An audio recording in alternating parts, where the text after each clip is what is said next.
Before we dive right into the Word of God, I just want to personally thank you for dropping by on our YouTube channel. This message was recorded during our weekly worship experience. So if you are in the area, visit us. We would love to worship with you in the flesh. I pray in Jesus' name that this message will become a fuel in the fire. So get your hearts ready. Ipinapanalangin ko sa Panginoon that God will divide this message into 1,000 different ways so that it will benefit your soul. Enjoy. Praise the Lord. John chapter 6, we're gonna read from verse 60 hanggang verse 67. John chapter 6, we are going to talk about one of the most famous passages in all of the scripture, but not really the story, but the sequel of that story and that miracle. In John chapter 6, verse 60. Many of his disciples said, "This is very hard to understand. How can anyone accept it?" Jesus was aware that his disciples were complaining. Everybody say complain. They were complaining, so Jesus said to them, "Does this offend you? Then what will you think if you see the Son of Man ascend to heaven again? The Spirit alone gives eternal life. Human effort accomplishes nothing. And the very words I have spoken to you are spirit and life, but some of you do not believe me. For Jesus knew from the very beginning which ones did not believe, and he knew who would betray him." Then Jesus said, "That is why I said that people cannot come to me unless the Father gives them to me." And at this point, verse 66, notice John 6:66. 6:66. John 6:66, at this point, many of disciples turned away and deserted him. Sa Gensly Lingo, at this point, many of his disciples turned away and unfollow his Instagram account. 67, and then Jesus turned to the 12 and asked, "Are you also going to leave?" What a question. And I'm planning to correlate this in 1 Corinthians chapter 15, verse 58, which is our text for this series. "Therefore, my dear brothers and sisters, stand firm, let nothing move you. Always give yourselves fully to the work of the Lord, because you know that your labor in the Lord is not in vain." King James Version, "Therefore, my dear brothers and sisters, stand firm, be immovable, and let abounding in grace. Ibigay ninyo ng buong buo ang inyong puso sa Panginoon, for your labor is not in vain." My title today is called Daily Faith. Daily Faith. Everybody shout faith. Everybody say daily. Amen. Pananampalatayang pang-araw-araw. Daily faith. Siguro lahat naman tayo may pananampalataya sa ating Panginoon. Tama ho ba? Hindi naman siguro ako asumero na lahat tayo at some point ay may pananampalataya. In fact, lahat ng tao naman nananampalataya, hindi nga lang sa Diyos. Nananampalataya tayo sa iba't ibang mga bagay sa ating buhay, pwedeng sa trabaho, sa bank account natin, o sa upuang inuupuan nyo ngayon. You have faith na kaya ka niya at hindi siya babagsak. So all of us is exercising faith every single day of our lives. But faith is not an event. It is a lifestyle. Ang faith hindi yan basta one-time event na nangyari sa'yo, and then after that, wala ka ng pananampalataya. No. Ang tunay na pananampalataya is a lifestyle. Araw-araw, lumalago, araw-araw, ini-exercise. At sa 24 years na paglilingkod ko sa Panginoon, napatunayan ko po na yung paglago ng ating pananampalataya is most of the time connected to the conditions of our heart. Kapag ang puso mo ay takot, malamang mahihirapan kang mag-focus sa iyong faith at mas madalas tayo nakafocus sa ating fear. The more na minamagnify natin ang ating takot, ang ating pagdududa, ang anxiety, o anumang bagay na nararamdaman natin, bilang isang Kristiyano, hindi tayo tinawag ng Panginoon to operate through our feelings. We are called to operate through the Spirit. And usually, ang faith natin is dependent ang kanyang paglago sa kondisyon ng ating mga puso. Kaya din siguro sinabi ng Scripture sa atin, ng ating Panginoong Jesus, na kung kayo'y mananalangin, if you will pray, pray like this: "Our Father, who art in heaven, hallowed be thy name, your kingdom come, your will be done on earth as it is in heaven." Continue that with me. "Give us this day our daily bread." Everybody say daily.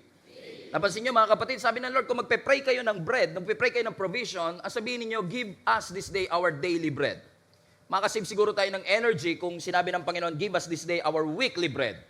At least sa loob ng isang araw, isang linggo, isang beses lang tayo magpe-pray, yung 6 days matitipid natin. Pero bakit daily?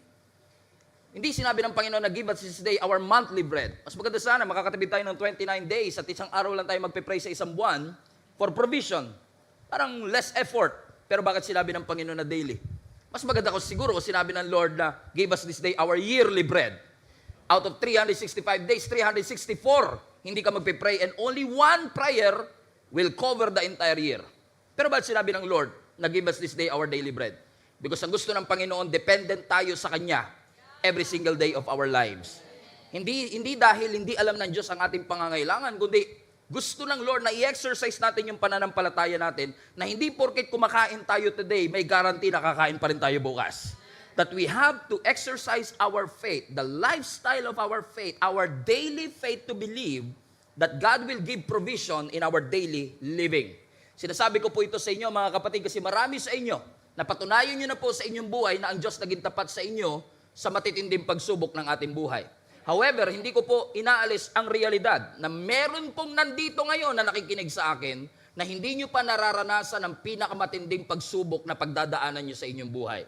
Nakakatakot mang isipin, pero lahat tayo dadaan sa iba't ibang mas matitindi pang pagsubok in the future. At kailangan natin ng pananampalataya, hindi lang ngayon, kundi bukas. Ano, lagi kong tips sa mga preachers na tinuturuan ko, lagi ko sinasabi sa kanila, preach something that they will hear on a Sunday and they will apply on a Monday. Kasi ang totoong laban, hindi lang pag Sunday. Lahat ng tao masaya, encourage, hype na hype pagdating ng Sunday because every one of us are lifting the name of Jesus. Pero ang tunay na exercise at practice, paglabas mo pa lang sa elevator. Doon may exercise, kung tayo nga ba ay may totoong pananampalataya sa Panginoon. Bakit to? Kasi si Satan, hindi po siya takot sa ating yearly commitment. Hindi takot si Satan sa ating New Year's resolution. Hindi natatakot si Satan dahil umaattend tayo ng Sunday service every Sunday. Takot si Satan sa ating daily commitment. Takot si Satan sa ating daily discipline. Takot siya kapag nakikita kanyang nagbabasa bago pumasok sa opisina. Takot si Satan na nakikita niyang araw-araw. Yung hindi yung once a week lang, hindi ka nagsisimba every birthday lang. Hello. Amen? Kundi every single day of your life, yung iyong pananampalataya, pinapractice mo. Hindi takot si Satan sa ating sometimes faith. Takot si Satan sa ating daily faith. Alam niyo ibig sabihin ng sometimes faith? Sometimes I will pray, sometimes I will believe, sometimes I will read, sometimes I will ask the Lord this. Hindi takot si Satan sa sometimes faith. Takot si Satan sa daily faith.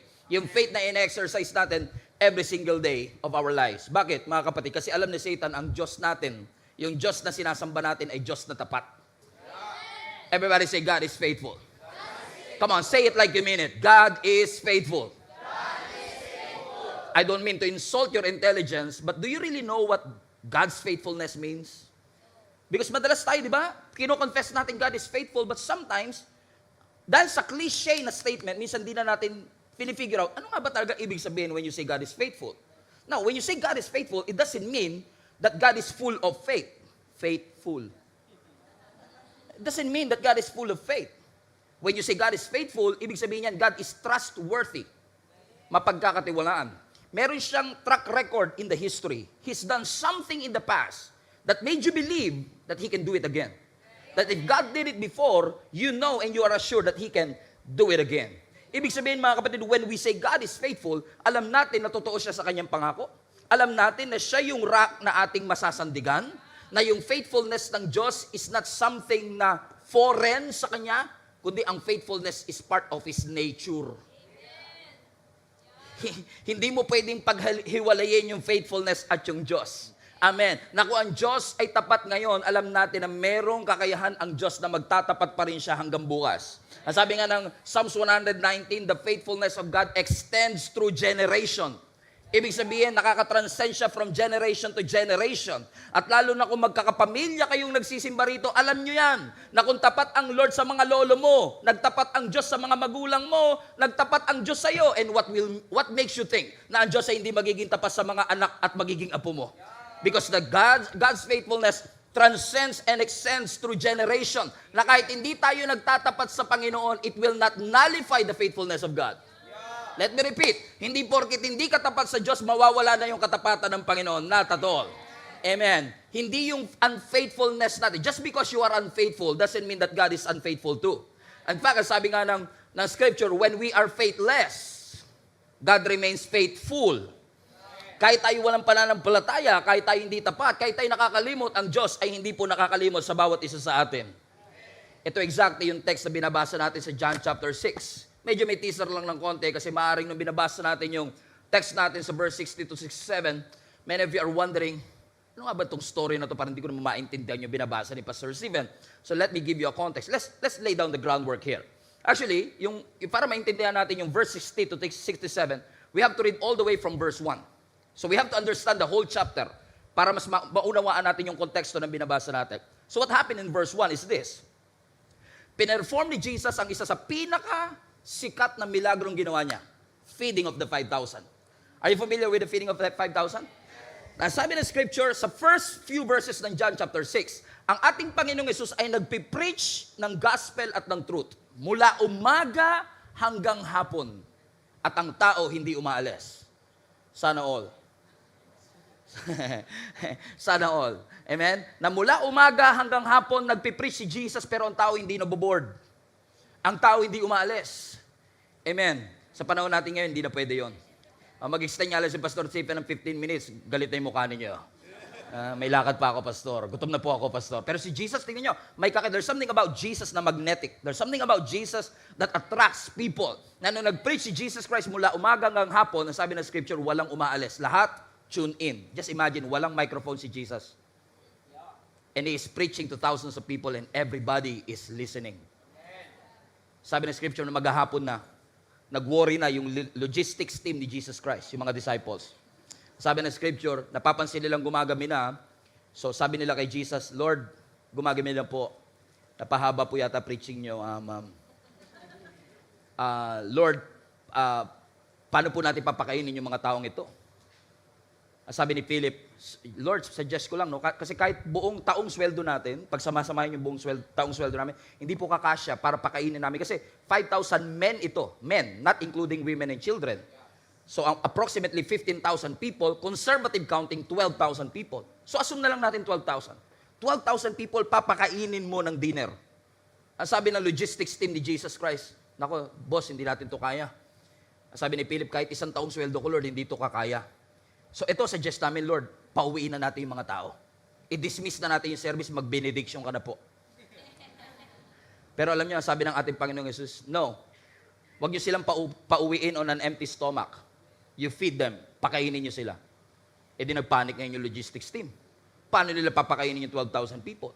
Siguro nag-usap-usap sila, si Peter, si John, sabi siguro ni Philip, total, ikaw naman Peter ang leader namin, ikaw na mag-isip ng paraan.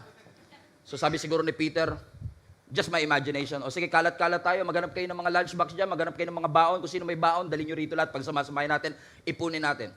Siguro ibang tao, may mga baon sila, pero tinago nila. Amen? Wala silang makita. Siguro mga ilang minuto na silang gahanap, wala silang makita. Sabi ngayon ni Philip, Boss, wala pa rin tayong makita. Gumagabi na lalo, ano gagawin natin? Si Peter, may nakita siyang blue na lunchbox. May nakita siyang isang bata. Nung tinignan niya, boy, ano yan? 5 tinapay po, tsaka 2 isda. Akin na yan. Pagkain, hindi, pinapakuha ni Lord. Amen? So, meron yung bata na 5 tinapay at 2 isda. Nasabi na scripture, present nila sa ating Panginoong Yesus yung 5 tinapay at 2 isda. This is a stupid question, but I will ask anyway. Kasya ba yung 5 tinapay at 2 isda para pakainin ng 12,000 people? Obviously not. Kasi kahit ito pa lang nasa isang hilera na to, hindi na kasya. Doon pa lang sa una na yon, ubos na kagad. Kay MJ. Amen? Bakit? Hindi mapagkakasya yung 5 tinapay sa 2 isda sa 12,000 people. Pero nung kinuha ni Jesus Christ, sabi ng scripture, itinaas ng ating Panginoong Yesus at pinagpasalamat. Kahit konti, pinagpasalamat. Kung tayo yon, yung konti, irereklamo natin. Kaya hindi dumadami eh. Nirereklamo natin kasi hindi siya enough. Pero itry mong ipagpasalamat kahit not enough at idulog mo sa God of more than enough. Magugulat ka mga kapatid sa kayang gawin ng Panginoon that He will supply and multiply your 5 loaves and 2 fishes. To cut the long story short, yung 5 gardenia at 2 ligo sardines, minultiply ng ating Panginoon and 12,000 people were able to be fed. Napakain silang lahat. Question, kailangan pa ba ni Jesus yung lunchbox ng bata para pakainin ng 12,000 people? No. Magsalita lang si Jesus, mabusog kayo. Busog na kagad sila. Kaya ni Lord John. Hindi niya kailangan ng lunchbox para busugin ang mga tao, right? Isang salita niya lang. Kung kaya niyang likahin ang mundo through His voice and through His word, definitely kaya niyang pakainin ng 12,000 people. Pero hindi niya ginawa. Ginamit niya yung resources ng bata na hindi kabilang sa 5,000. Yung discounted. Yun pa ang ginamit para magsilbing blessing sa 12,000 people. So kumain sila, busog na busog sila, 12 basket pa yung sobra nila. So inipon ng mga disciples yung 12 basket, bawat isang disciple may parte sila, pati si Judas may parte. Inipon nila lahat yon, sinakay nila ng bangka, inaaya nila si Jesus Christ, tawid na tayo papunta ng Capernaum.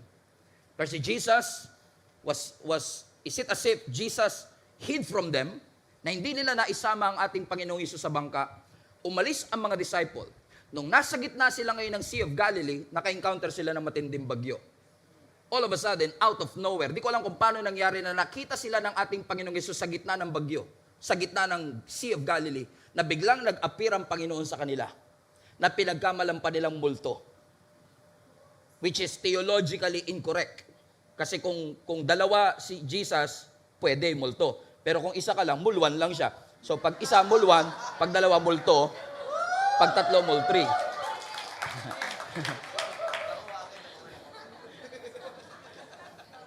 Luma na, taon-taon pa rin kayo Amen? So naglalakad si Jesus Christ, natakot yung 12 disciples na nakasakay, kasama yung 12 basket ng tira-tira dun sa... So technically, think about this, marami din nakakaalam na yung miracle of feeding of 5,000, yung miracle ng paglakad ni Jesus nangyari in the span of 24 hours. Magkasunod na incident. Look at that, one of the most amazing miracle happened on that very same day. The sabi ng scripture, dumating sila ng Capernaum, inakala ng mga tao na si Jesus, dahil hindi kasama ng mga disciples, nag-remain siya doon sa kung saan pinakain ni Jesus yung 12,000, pero hindi nila alam, amen, si Lord supernaturally, nag-transition at nag-transport mula doon sa lugar kung saan niya pinakain yung mga tao, papunta ng Capernaum, nagulat pa sila. So nung nalaman ng mga tao, imagine niyo to, yung 12,000 people na si Jesus Christ nandun na sa Capernaum, ang ginawa ng mga tao, sumakay sila ng bangka. Amen, naglakad muna sila, sumakay sila ng bangka at tumawid yung lahat ng 12,000 people para sundan si Jesus Christ. Bear that in mind. Sa sobrang tindi ng amazement nila sa milagro ni Jesus Christ, hindi sila makamove on. Sinundan nila si Jesus Christ. Siguro inaakala nila kung nagbigay si Lord ng ayuda kahapon, baka sigurado ngayon magbibigay uli siya ng ayuda. Alam mo, totoo. Ang sabi ng scripture, the following day, so dinner yun, di ba? Nung pinakain sila, almost dinner, the next day, ginutom na naman sila. Naghihingi naman sila ngayon ng breakfast. Pagdating ni Jesus Christ, they are asking Jesus for bread. Gutom na naman sila kasi umaga na. Ayun sabi ni Jesus Christ, paraphrase ko muna, mamaya babasahin natin. Ang sabi ni Jesus Christ, alam ko kung bakit kayo nandito. Hindi kayo nandito para sa akin. Nandito kayo para sa tinapay na ipapakain ko sa inyo. Ang sabi ni Jesus Christ, bakit kayo naghahanap ng tinapay? I am the bread of life. In fact, ang sabi ni Jesus Christ sa lahat ng mga tao na ikinig, those who want to be part of my kingdom, those who want to inherit eternal life, you must eat my flesh and drink my blood. Na-misinterpret ng mga tao. Sabi nila, teka lang, kakainin namin ang laman mo at iinumin namin ang dugo mo. Ang sabi ng mga tao, verse 60, kung maalala nyo pa, ang sabi nila, ang hirap naman pong intindihin ng inyong itinuturo. Parang naguluhan sila bigla. No, excited sila nung una, ngayon naguluhan sila. To the point na ang sabi ng verse 66, lahat ng disciple na yon na kumain kahapon ng milagro, isa-isang nag-unfollow kay Jesus. So from si Jesus Christ na may Instagram follower of 12,000 people, yung 12,000 followers, bumaba ng 12 followers overnight. Amen? So the big question is this, what would cause thousands of people to unfollow Jesus that quick? Kasi kahapon lang, excited sila sa miracle. Kahapon lang, 12,000 ang follower ni Jesus Christ, at least. Pero ngayon, yung 12,000 biglang sabay-sabay na nag-unfollow, 12 na lang ang natira. How did that happen? Paano sila napunta from seeking Jesus to living Jesus? Paano nangyari na kahapon lang, excited sila sa milagro ni Jesus Christ? Tapos ngayon, in-unfollow nila si Jesus Christ dahil lang sinasabi niyang, kainin niyo ang aking flesh and drink my blood? In fact, I want to also ask this question, ano kayang naramdaman ni Jesus? Nung isa-isa siyang in-unfollow ng mga taong pinakain niya, just last night. Thousands of people unfollowed Jesus just like that. Amen? So tingnan natin, i-autopsy natin, saan ba nagsimula ang lahat? Bago umalis. Kasi kung ano man yung bagay na naging reason ng pag-alis nila, we don't want that to be the reason kung paano tayo aalis sa ating pananampalataya. Ayaw nating iwanan ng Panginoon, right? So kailangan natin matuto, paano nag-progress yung mula sa excited, passionate, papunta sa wala ng gana, and eventually umalis na. Tingnan nyo yung verse 22. Ang sabi ng verse 22, the next day, yung following morning na yon, the crowd that had stayed on the far shore saw that the disciples had taken the only boat, and they realized that Jesus has not gone with them. Verse 23, sabay-sabay natin basahin. Several boats from Tiberias landed near the place where the Lord has blessed the bread and the people had eaten. 24. So when the crowd, 1, 2, 3, go. So when the crowd saw that neither Jesus nor his disciples were there, so they got into the boats and went across to Capernaum. What's this? To look for him. So nung hindi nila makita si Jesus kung saan nagpala si Jesus nung kahapon, sabi nila, dito nagbigay ng ayuda, balik tayo dito. Eh pagbalik nila, wala doon si Jesus. Hinanap nila ngayon sa mga disciples. Eh hindi rin kasama ng mga disciples. Alam niyo ginawa nila? Sumakay silang lahat, 12,000 people. Nag-transport, nagsikap na tumawid papunta ng Capernaum para sundan ng ating Panginoong Hesus. Pagdating nila ngayon, breakfast na. Sabi nila kay Jesus, Lord, wala bang tinapay? Tingnan niyo ang sagot ni Jesus, verse 26. I tell you the truth. You want to be with me because I fed you, not because you understood the miraculous sign. My goodness. Sakit pakinggan nun. Pero ba nagbiyahe ka, tapos sabi ni Lord, nandito lang naman kayo para sa tinapay. Hindi naman kayo nandito kasi naintindihan nyo yung milagro nakita nyo last time. Para sinasabi ng ating Panginoon sa kanila, yes, I know you are looking for me, pero you are not really looking for me. You are looking for what I can do for you. And this is an important question for each and every one of us. Why are you here? Why do you serve the Lord? Are you serving the Lord for who He is? Or are you serving the Lord for what He can give to you? Naglilingkod ka ba sa Panginoon para sa bread? O naglilingkod ka sa Panginoon dahil gusto mo makilala yung bread of life? Naglilingkod ka ba sa Panginoon dahil sa milagro? O gusto mo ma-encounter ang miracle worker? At sinasabi ng Panginoong Hesus sa kanila, nandito lang naman kayo para sa miracle at hindi sa aking presence. Masyado kayong obsessed sa tinapay na na-miss ninyong ma-encounter ang miracle worker. Masyado kayong obsessed sa milagro, sa answered prayer, sa gusto nyo mangyari sa inyong buhay, na nakalimutan nyo the very purpose why we gather in the first place. It's because we want to have a relationship. Relationship with Jesus Christ.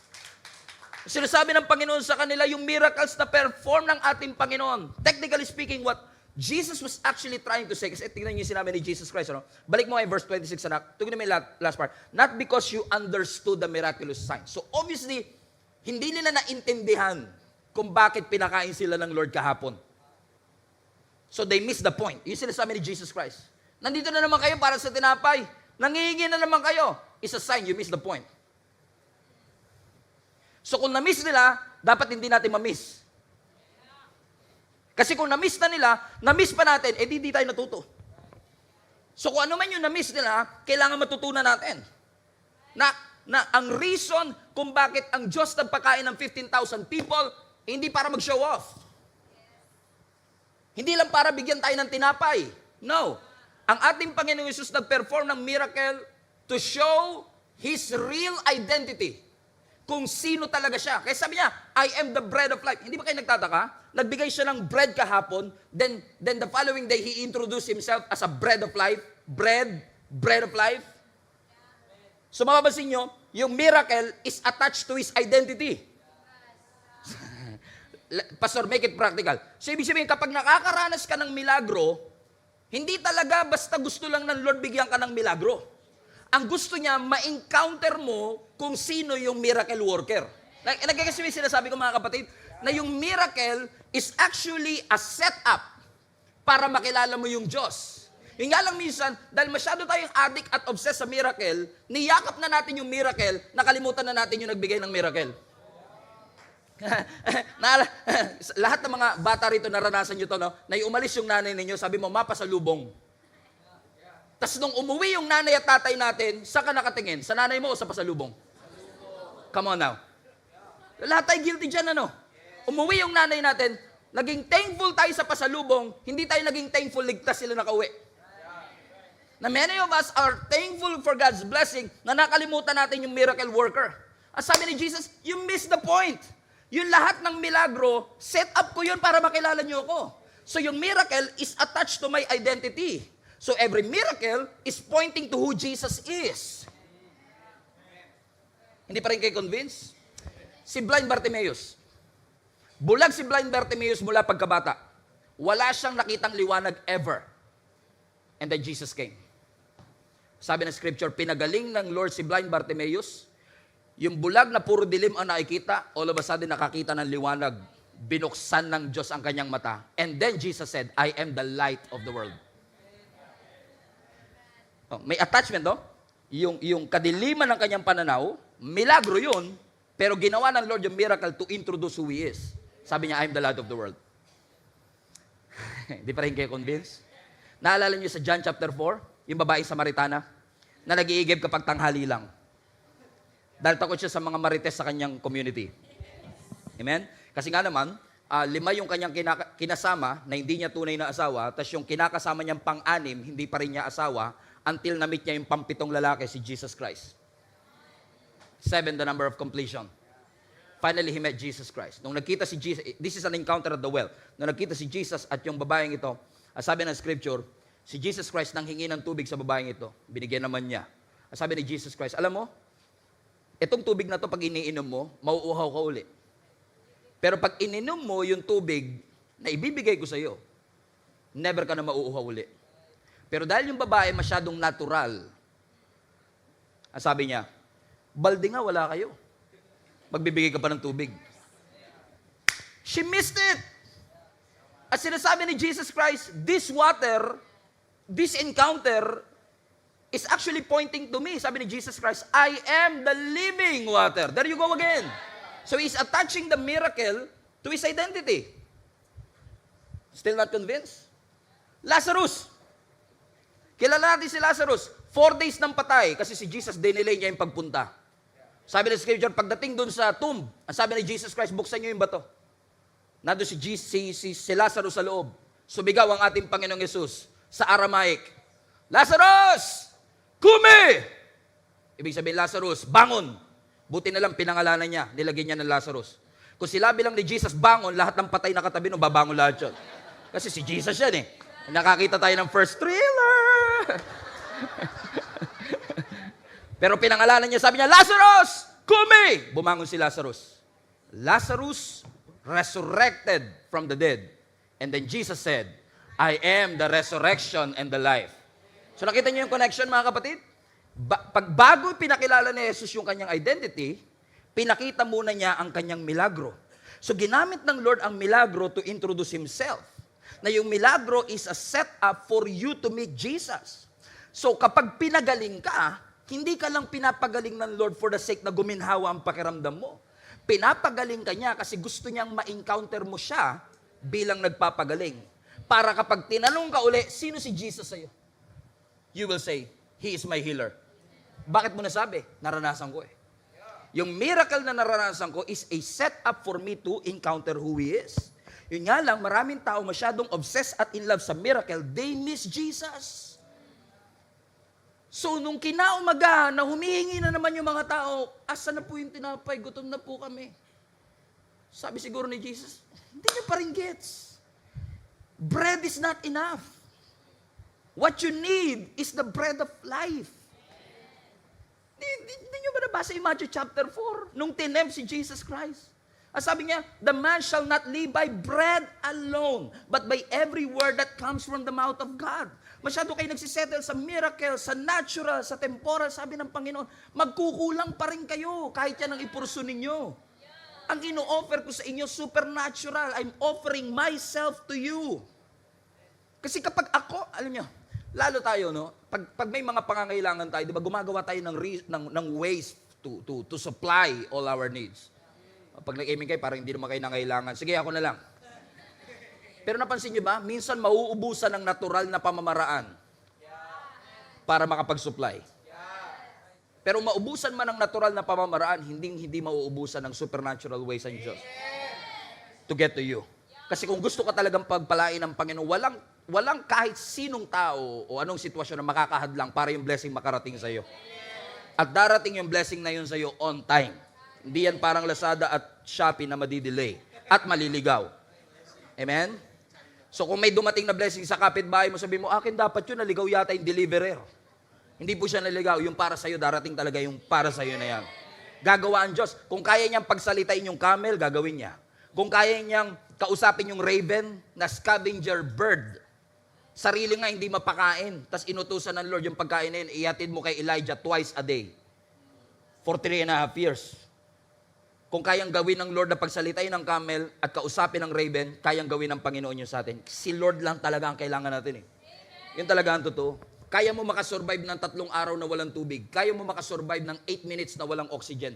Kaya mo makasurvive ng 40 days na walang pagkain, pero hindi ka makakasurvive ng kahit 1 second kapag wala ang Panginoon. Jesus is all you need. Sabi ng Lord, hindi nyo kailangan yung tinapay. Ang kailangan nyo ako. Bread of life. Interested ba kayo sa sagot nila? Pagkatapos sabihin ni Jesus yun, o sige, ako na lang. Hindi naman yata kayo interested eh. Ano kaya sinagot nila? Tingnan nyo sinagot nila. Verse 30. So sinabi ni Jesus, I'm the bread of life. Tingnan nyo to. Sabi nila, okay, you are the bread of life. Paraphrase. Oh, so show us a miraculous sign if you want us to believe in you. What can you do?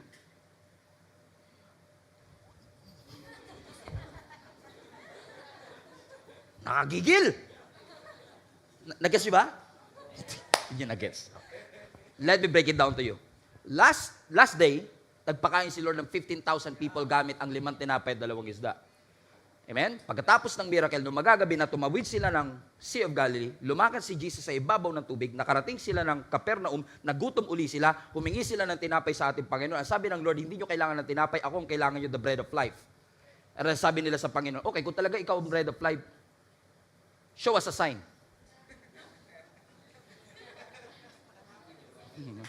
10% pala nakaget. Let me break it down to you. Last day, pinakain ng Lord ang 12,000 people. Gamit lang ang 5 tinapay at 2 isda. Pagkatapos doon, tumawid sila ng Sea of Galilee, lumakad si Jesus Christ sa ibabaw ng tubig, nakatawid sila ng Capernaum, humingi uli ng tao ng pagkain kasi nagutom sila. Ano sabi ni Jesus Christ, hindi nyo kailangan ng bread. Ang kailangan nyo, ako na bread of life. Ang sabi nila, kung talaga ikaw ang bread of life, show us a sign. Ano kaya mong gawin?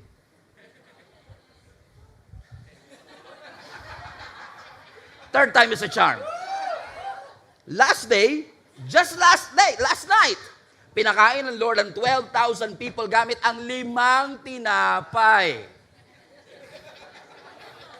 Tumawid ngayon sila ng Sea of Galilee, naglakad si Jesus sa ibabaw ng tubig, nakatawid sila ng Capernaum. Pagdating nila ng Capernaum ng morning, nagutom sila, breakfast na. Sabi nila kay Jesus, magbigay ka uli ng tinapay. Sabi ni Jesus, hindi nyo kailangan ng pandesal, ang kailangan nyo ako. Tapos sabi nila, ka talaga ikaw ang bread of life, prove it. Excuse me? Just last night, I fed 15,000 people. You've seen it. Kayo mismo beneficiary nun eh. Tapos ilang oras lang lumilipas, gusto niya na naman ng sign. May kilala ba kayong ganyan, mga kapatid? Na lahat na lang iningi kay Lord, Lord, sign. Pengi po ko ng sign. Mag-perform ka po ng miracle. Tingnan niyo yung statement niya sa last one. What can you do? Parang alam niyo yung mga baby na, sige nga, close, open. Parang gusto nila mag-perform si Jesus sa harapan nila, as if hindi nila nakita yung milagrong ginawa ng Panginoon. Ibig sabihin, meron silang faith yesterday, pero wala na silang faith today. So yung faith nila hindi pang araw-araw. Yung faith nila is limited by their circumstance and their situation. They forgot yesterday's miracle. Ang sinusundan lang kasi nila, anong sign, anong milagro, anong kaya mong gawin. So technically speaking, impress sila sa milagro ni Jesus Christ, pero hindi nila na-encounter yung tunay na relationship na meron sila sa ating Panginoon.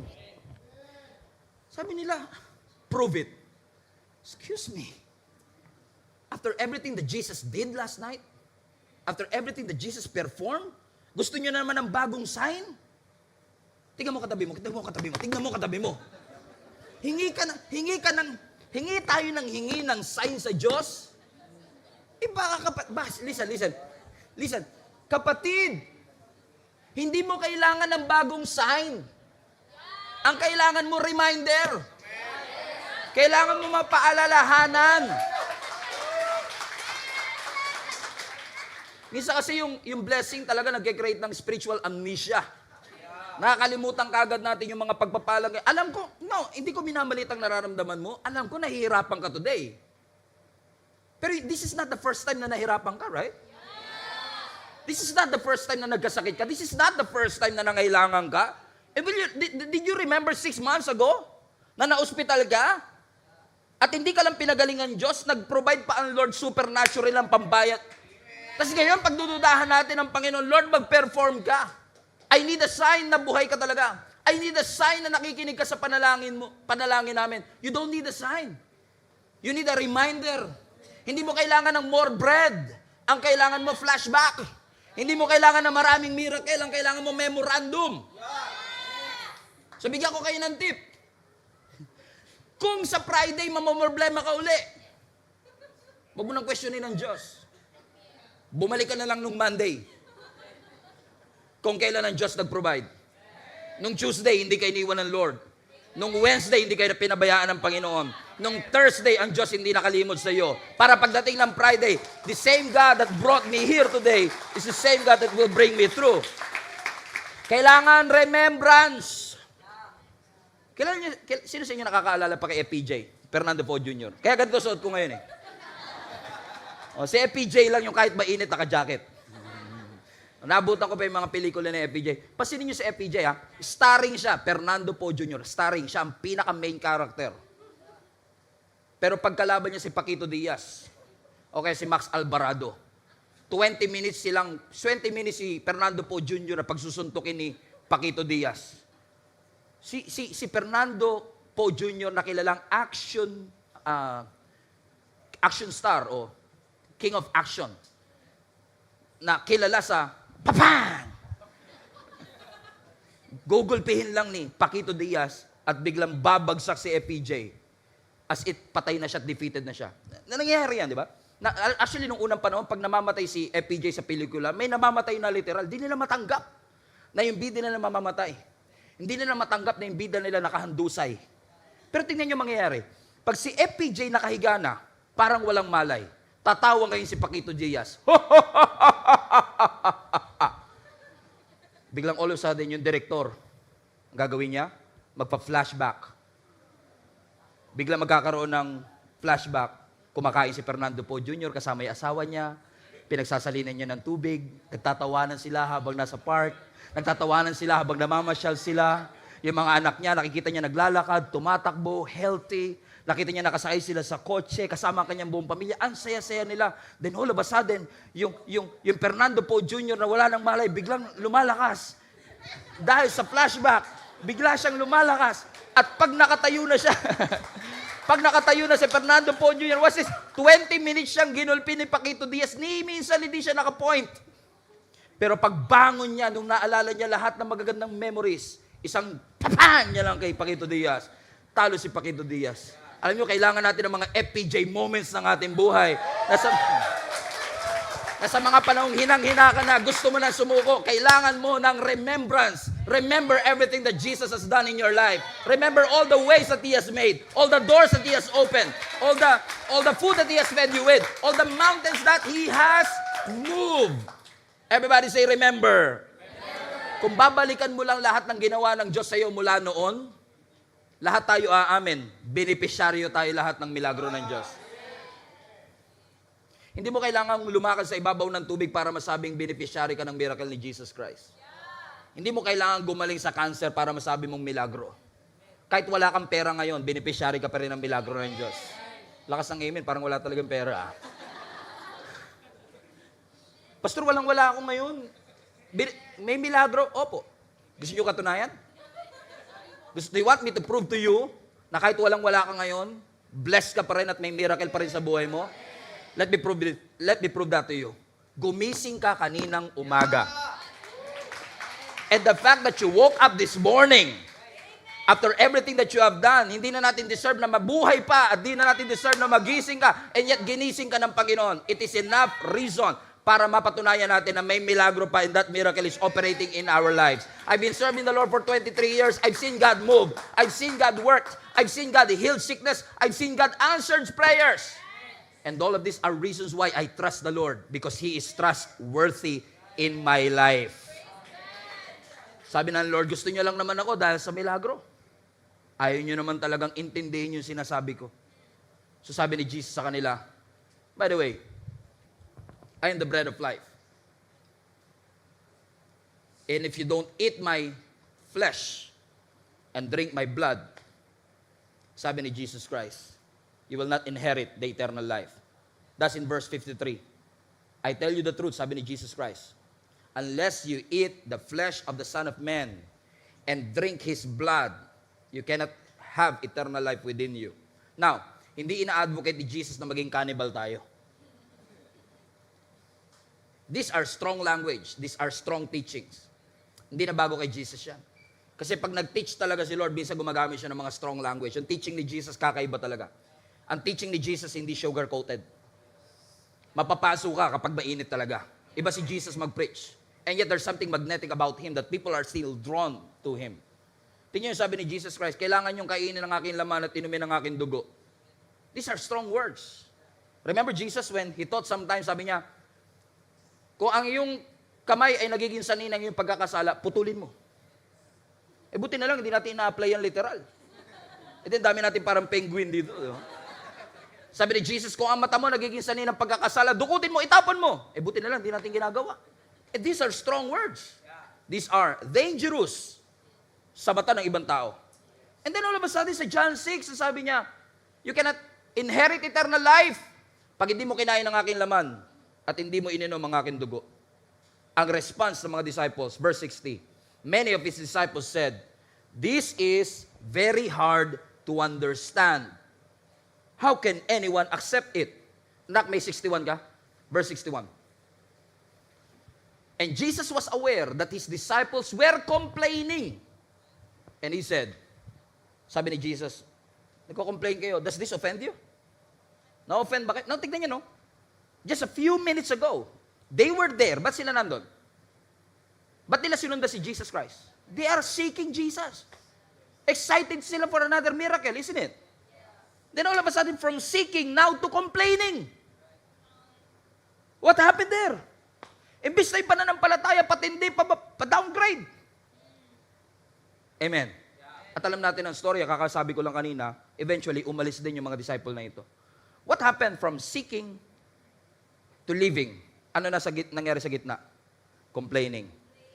I don't know why, pero sa aking pakiramdam, isa sa mga rason para malaman mo kung yung isang tao magkukwit na sa ministry, marami ng complain. Kasi wala na yung puso nila doon. Para malaman mo kung yung kasama mo sa cubicle, magre-resign na in a matter of months, pag puro reklamo na siya sa company, malamang yan. Because before they leave, usually they complain first. Sinasabi nila, masyado nang mahirap to. So kanina lang, masaya sila, wow, what a miracle, what a miracle. We want more, we want more. Sabi ng Lord, eat my flesh and drink my blood. Lord, ang hirap naman yan. They want the blessing, they don't want the discipleship. Madali kasing sumigaw kapag nasa mountaintop ka, wow, what a beautiful name, what a powerful name. But it's hard to navigate when you are in the valley. Napatunayan ko through the years, mga kapatid, ng pagiging Kristiyano, hindi pagalingan, hindi pataasan, patagalan. Amen. Pagiging resilient natin na ma-endure ang lahat, ano man ang sabihin ng Panginoon, magsasabi tayo ng yes. Marami sa atin ang nadaya at sinasabi nila, kapag binigay mo ang buhay mo sa ating Panginoon, lahat ng bagay madali. Lahat ng prayer mo, ang sagot ng Lord, yes. Lahat ng pinto bukas, lahat ng milagro madalas. No, difficulties are inevitable. But, difficulties should not be the reason why you quit, why you walk away, and why you give up on your God. Amen? Yung katabi mo masyado excited, I want to go to the next level. I want expansion. Pag pinag-uusapan na expansion, next level, siguro mga 10% lang nag-amen dyan. Next level, let's go bigger, let's go higher. Because we have to accept that reality na hindi lahat ng tao pare-pareho ng season. Na kung yung katabi mo ready na for the next level, yung katabi mo isa sa kaliwa, hindi yung pagpunta pa lang sa church, hirap na hirap siya today. They are too tired to fight. They are too weak to continue. They want to continue. Pero pag tinitignan nila ang mga struggle nila sa buhay, parang hindi sila makapagpatuloy. Ang faith nila, parang itong mga disciple. Galing sa excited, nasa complaining. And eventually, they will leave. Instead of being faithful, they are now become faithless. Pastor, we have tried everything. Gusto na namin sumuko. Lahat ng fertility treatment, trinay na namin, hindi nag-work. Lahat ng know-how namin sa business para ma-survive ang negosyo, ginawa namin, nalugi pa din. Lahat ng pagre-review, ginawa ko na, bumagsak pa rin ako sa examination. Lahat ng pagpapakumbaba, ginawa ko na para masave lang ang marriage namin, naghiwalay pa rin kami. Ginawa na ng magulang ko lahat para makatapos ako, wala pa rin akong pan-tuition fee. I'm ready to give up. I'm ready to give up on my God. The Word of God doesn't move you anymore. Ayaw mo na umatin ng church, Bible mo puro alikabok, ipis na lang nagbabasa. Something happened from excited, now, it's fading away. Sabi ni Apostle Paul, dear brothers and sisters, stand firm. Let nothing move you. For your labor in the Lord is not in vain. Nga lang, aminin natin ng totoo. May mga pagkakataon talaga na because of the circumstances, yung mataas na tingin natin sa Panginoon minsan nadidegrade. Tingnan nyo nangyari sa kanila. Sa verse 14, nung na-encounter nilang pinakain ng Lord ng 15,000 people, tingnan nyo sabi ng verse 14, when the people saw Jesus Christ do His miraculous sign, they exclaimed, surely, everybody say surely. So nung nakita nilang pinakain ng Lord yung 15,000 people, sigurado sila si Jesus Christ ang propeta. One day later, verse 42, prophet, and then nung sinabi ni Jesus, eat my flesh and drink my blood, umatras ang iba. Sabi nila, teka lang, si Jesus yan, di ba? Yung anak ni Joseph. Sa Matthew, mas maganda. Sabi ng Matthew's account, di ba yan si Jesus, yung anak ng karpintero? Now listen, kahapon lang ang tawag nila, prophet. Tapos ngayon, nung china-challenge na sila ng Lord for discipleship, ang tawag nila, kilala ko yan, kapitbahay namin yan. Kanina lang, convinced sila na siya ang Messiah. Pero dahil challenge na sila ng Lord, nakakalungkot, diba? Hindi kayo tatagay-ibang church to. Amen? Kapag nakaranas ng miracle, totoo ka nga, Lord. You are my God and my King. Nung nakaranas ng pagsubok, andiyan ka ba, Lord? Nagpa-participate ka ba? Imbis na habang tumitindi ang problema, tumataas ang tingin natin sa Panginoon, parang pa-fade ng pa-fade yung pananampalataya ng mga disciples na ito. Until finally, on verse 66, John 6:6, after Jesus said this, many of His followers left Him and stopped following Jesus Christ. From 12,000 Instagram followers, just like that, 12 remained. From seeking the Lord, leaving the Lord. Seeking, complaining, leaving the Lord. Lahat ng tao, nag-alisan. Ano totoo yan, no? Ba't nga kaya pag tayo nasa success ng ating buhay, everybody's celebrating, everybody's happy for you? Pansinin nyo, no? Nung si Jesus nakapag-perform ng milagro, lahat ng tao, wow, Jesus, you're the prophet, you're Messiah, you're a good singer. But after Jesus challenged them, kilala ko yan, anak ng karpintero yan, at isa-isa silang nag-alisan. Ganun talaga yata, no? Pansinin nyo, pagka nag-post kayo ng birthday nyo, nag-post kayo ng birthday ninyo, yun yung pinakamaraming likes. Because people are kahit yung hindi mo kilalang friend mo pala sa Facebook, bumabati ng happy birthday. May malaking emoji pa. Nasa sobrang dami ng comments, hindi mo na mabasa. Pero pag nag-post ka na nasa ospital ka, sino yung mga nagre-reply? Sino sumasagot ng tawag mo pag tinawagan mo Mars? Kabado na kasi sila sa Mars eh. Kasi kasunod ng Mars, Jupiter. Pautang. Who are those people that will answer your call? Sa totoo lang, although kilala ko si Jesus, hindi siya dapat kaawaan kasi He's full of mercy. Pero sabi ko, kung ako nasa kalagayan ni Jesus, maawa ko sa sarili ko. Na isa-isang nag-alisan ng mga taong ito. At ang natira, ilan na lang? 12. Just yesterday, they are seeking Jesus. Another day, they are leaving Jesus. Yesterday, they were amazed at Jesus. The following day, they were offended by His teaching. And then, nung nag-alisa na ang lahat, ang natira ilan? 12. Hinarap ni Jesus yung 12 disciples. Verse 67. Ang sabi ni Jesus sa 12 disciples, kayo, gusto nyo rin ba umalis? My goodness. What if God is asking you that same question? Nag-alisa na lahat. Nag-give up na sila sa pananampalataya. Parami ng parami ngayon ang hindi na naniniwala sa Diyos. Ikaw, naniniwala ka pa rin ba sa Diyos? Nananampalataya ka pa rin ba na magpo-provide siya? Kasama ka rin ba nila na nandun lang kapag ka nakakaranas ng miracle at nakakalimot pag may mga challenges, na pagdududahan ng kakayanan ng Diyos? Bilib na bilib sa Diyos kapag nakaranas ng milagro, pero pag dumaranas ng pagsubok, nawawala yung tiwala natin sa ating Panginoon? Siguro dahil ang mga tao talaga, they are leaving God because they want convenient and comfortable Christianity. There is no such thing. There's no such thing as comfortable and convenient Christianity.